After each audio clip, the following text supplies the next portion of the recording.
What's going on, guys? Welcome back to another video. If you're new here, I am Vincent Paul Rides. I ride eMotos. I do how-to videos and everything eMoto related. So if you just went to revrides.com and ordered your new set of tires, this is a good video for you guys on how to do it at home. You're gonna need a couple tools that I'll lay out here in a minute. It's a quick, simple, and easy mod you can do that will totally transform the feel of your bike. I'm gonna be running Shinko 241s. They're my favorite on and off-road tire. I vary my terrain too much to commit to a knobby style or a street style. I'm kind of a 50-50 rider. 50-50. So these are gonna give me extremely good traction off-road and an extremely good feel on-road. So if you guys are interested in upgrading your set of tires, definitely check out revrides.com. Use my code VincentPaul to save a little bit of money. Go ahead and get into today's install. I'll show you guys a little tips and tricks on how to install tires at home and show you guys all the tools that you're gonna need to be able to pull this off. First thing you're gonna need is either a bucket or a stand, just something you can use for a good working bench. Second thing you're gonna need is a good air compressor. That way, after the install is done, you can air up your tires. Then you're gonna need an air chuck. Obviously, you're gonna have to remove your front and rear tire to swap these out. Then you're gonna need 2 tire spoons to be able to get the old tires off and the new tires installed. An air core remover, so you can pull out the core, let the air out of the tubes. You need a 10mm wrench to remove the locking nut that's on the tube. So that's it. That's all the tools you're gonna need. Let's get into the install and swap out these stock tires to my favorite Shinko 241s. We're gonna go ahead and start with the rear tire. Take your core remover, take the core out of the inner tube. This is gonna let all the air out. A 10mm wrench to remove the locking nut that's on the tube. So make sure you don't lose this one as well. So I'm gonna be using a little bit of Dawn dish soap mixed with water. I'm gonna go ahead and spray the outside of the tire. We're gonna go ahead and start breaking the bead of this tire so we can get our inner tube out. You wanna take the lip side of the tire spoon to kind of grab the back of grab the lip of the tire and pull it up and over the rim. So kind of pop one, pop the second, and then you're just gonna keep walking around. It helps if you kind of tuck the spoon underneath the rotor to kind of keep it from popping back out. And if you're running into issues, just spray a little more of that soapy water mixture in there. Sometimes if you can't get a good bite, I am sticking my knee on the opposite side of the tire. And that's allowing me to kind of get in there a little easier. And it will get easier as you start working around. Just like that, we broke the first bead. Okay, at this point, you kind of want to pull up on the tire a little bit and push the valve core through the rim and carefully grab the inner tube from the inside and remove the tube. And repeat the process for the back side. I'm using my knee to keep the tire from walking away from me. Otherwise, you'll just be chasing the same spot over and over again. One lip out, just keep working your way around. Pretty much once you get into this section, you can't just separate it. Let's get the new tire on.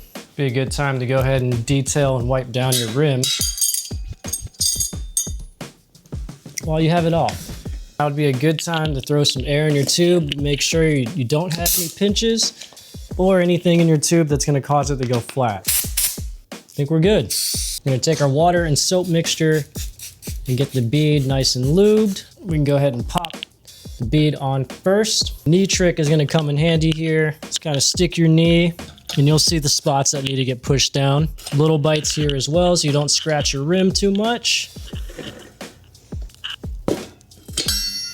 Once you get the first bead on, we're gonna go ahead and get our tube reinstalled. To get the tube on, what I like to do is spray a little bit of the soapy water mixture on there.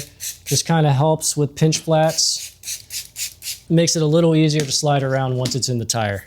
So we're gonna find where the valve core is gonna go, which is on this side. Kind of get it flat so you can slide it in there. This part is gonna be a little tricky, so you're gonna kind of wanna lift up and kind of feed it in there. But make sure you kind of keep it flat. Work your way around, that way it doesn't twist all inside of there. And then you're gonna wanna fish the valve core into its hole. Like I said, this part's gonna be really tricky. Get the other side of the tube somewhat started. Try to keep it as flat as possible so it doesn't twist in there. And once you have it lined up, push it through and grab that 10mm nut that you took off earlier. And go ahead and thread it on. You don't have to torque it down all the way. It's mainly so it doesn't pop out on you. Once you get that set into place, go ahead and keep fishing the rest of your tube around. Make sure you kind of keep it flat. That way it doesn't twist. In there like so. I like to kind of run my hand all the way through just to make sure nothing's getting pinched, nothing's getting twisted on each other. You can peel off your Freshie sticker. Now this part is going to be pretty crucial. So this is where 9 times out of 10, you're going to pinch your tube and cause a flat, and you're going to be redoing this all over again. So I like to put extra amounts of lubes all in there, and I'll pick up the lip. Just make sure I get all up in there, just to eliminate any chance of any dry spots that can cause my tire spoon to stick, like the tube and the rim at the same time and popping it over, and that's going to create a tear. So that is what is considered a pinch flat. We're going to try to avoid that at all costs here. Make sure your valve core is straight, because if it's crooked or at an angle, it will kind of get binded up. It's a little bit of an angle, so you can kind of twist the tire left and right to get it perfectly straight. Once it's perfectly straight, go ahead and just run the bolt down, just so you ensure that it stays straight. Now we're going to go ahead and fish this lip in over the rim very, very carefully. So you want to kind of stick your finger back over there. Just make sure you're grabbing the rim and not the tube. Kind of push down one, and then little bites here. Kind of just go back and forth like that, and just kind of make sure I'm touching just the rim and the tube isn't pinched in between. This big section is kind of opened up. Take your knee and kind of put some pressure over here. It'll make it a little bit easier. Again, just make sure you're only grabbing the rim. It's going to take a little more force to get that bigger lip. Should be able just to kind of take your knee, pop the rest of it in. Just like that, we just installed our Shinko 241 on the rear. Let's go ahead and pump this up and set the bead, and then we are pretty much done. At this point, I do back off this nut a little bit just to give it a little flexibility while we're putting air. And then we're also going to stick more of the soapy water mix in between to make it set a little easier. I'm going to be pumping it up to about 50 pounds and just making sure both the beads pop out. And then we'll back them down to our desired pressure. I'm just going to make sure that this bead gets fully set around the rim. All right, so we're set to 44 pounds right now. I'm going to grab my air core remover and my core. Back and put a little more air in. Got 40 pounds of pressure there. Now we can go ahead and tighten up this 10 mil. Just snug, you don't have to crank down on it. Make sure that bead is fully set all the way around. To make sure you don't have any pinch flats is just to go ahead and leave this set at 40 pounds for about 15 to 20 minutes, double check, and then set your correct pressure that you guys want. Put your wheel spacer back on, set this off to the side, and let's get the front tire installed. Same process for the front tire. Remove your valve core.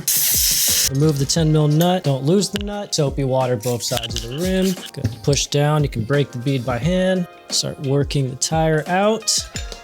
Front tire is always a little easier. Rotate so we can get the tube out.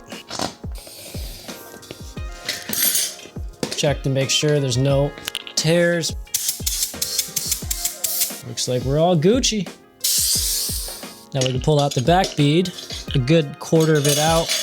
You could just rip the rest of the tire out. Go ahead and wipe down your rim while you got it all taken apart. Take your new tire, go ahead and spray the soapy water. Our tube, spray it up with the soapy water. Find your valve core spot. Make sure you get this nice and flat so you can fish it in there. Kind of start working the tube in on the sides. Get it into position, pop it through, get your 10 mil and just start the nut. And go ahead and keep fishing the rest of the tube around. Gotta run your fingers underneath, make sure nothing's twisted or pinched. Again, make sure you're not grabbing the tube and you're just grabbing the rim. Knee on one end, just to kind of keep pressure down. Otherwise, you're just gonna be chasing the same spot. Little bites until we get to the big guy. This one is going to take a little more force. Make sure you're only grabbing the rim and you're not pinching the tube in between the rim. Kind of push this side in by hand. There we go. Let's set our air pressure and we're done.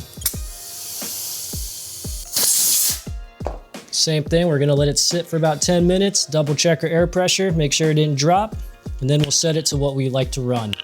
There you have it. We just installed the new Shinkos on the Vetra. Let's get them back on the bike. We adjusted our chain slack to 20 mil, like what it says in the manual. If you guys want a detailed video on how to do all this stuff, drop it down in the comments below. Shinko 241's installed on the Vetra. Hopefully this helps you guys out at home if you're trying to swap out new tires or just trying to get an idea on how to do this at home. Promise you it's worth all the effort. If you are getting into eMotos, this is not gonna be the first time you guys are ever gonna do this. Even if you're not swapping tires and you get a flat, this is something you're gonna be doing at home pretty often. I'm not gonna fully remove the tire, but it's gonna be the same process to replace the tube. So I really appreciate you guys watching, and until next time, I'm gonna go f off.